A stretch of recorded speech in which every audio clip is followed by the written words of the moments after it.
Pahimangno sa mga magbisikleta sa National Highway sa Dakbayan sa Talisay, mas pahugtan karon ang pagbantay sa mga enforcers human sa tulo o sa upat ka mga nahuli cam nga disgrasya nga naglambigit og mga bisikleta nga wa mosunod sa balaod sa trapiko. Ang detalye dunay live report si Marie Dumabok. Fem.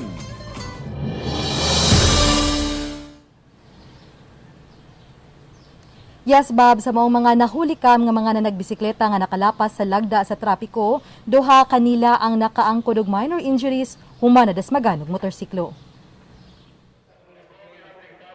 Sa kuha sa CCTV sa Talisay City Command Center, usa sa nahulikam, kining upat ka mga nagbisikleta nga bisan makita nga stop signal pa ang traffic light sa Calmar Street sa Cebu South Road properties. O gani nang labang pa ang mga sakyanan sa pikas nga bahin.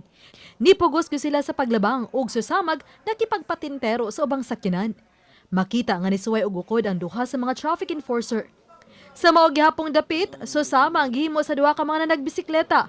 Apaning higayuna ang usa kanila natapsingan gyud sa nagmotorsiklo. Swerte na lang nga wala ra usab na lamba ang lulan sa motorsiklo. Nasuta nga puros menor de edad ang mga nagbisikleta.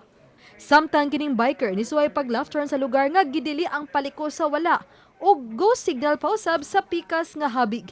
Maong nahitabog yun ang head-on collision o parihong natumba ang sakay sa motor o bisikleta. Naagi na sa atong city ordinance nga dili gid exempted ang mga bisikleta sa atong traffic violation. Niadtong Setyembre, napuo ka disgrasya nga naglambigit sa bisikleta ang natala sa Talisay City.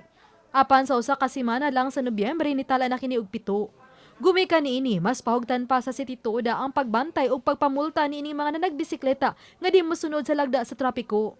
Once nga amo na silang madakpan, among i-temporary pag-hold ang ilang mga bisikleta, and then pagkaugma og sa among tan-aw mga menor de edad, amog yung ipada ang ilang mga ginikanan. Samtang huli ka musab kining hidden collision sa duha ka motorsiklo sa Dan and Bacalso sa barangay Tabunok. Human ang motorsiklo nga gikan sa Cebu City diretsong niliko pa wala bisan kon stop signal pa siyang habig.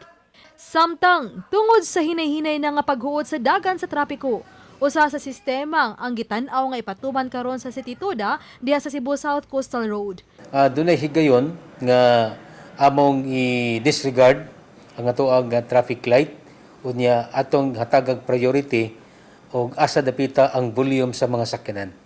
Like for example, Bob, ang maong sistema ang nga ipatuman sa City Toda ang tun-an pa kung mas epektibo ba labi na panahon sa peak hours. Bob? Dahil salamat, Marie Dumabok sa imong live report.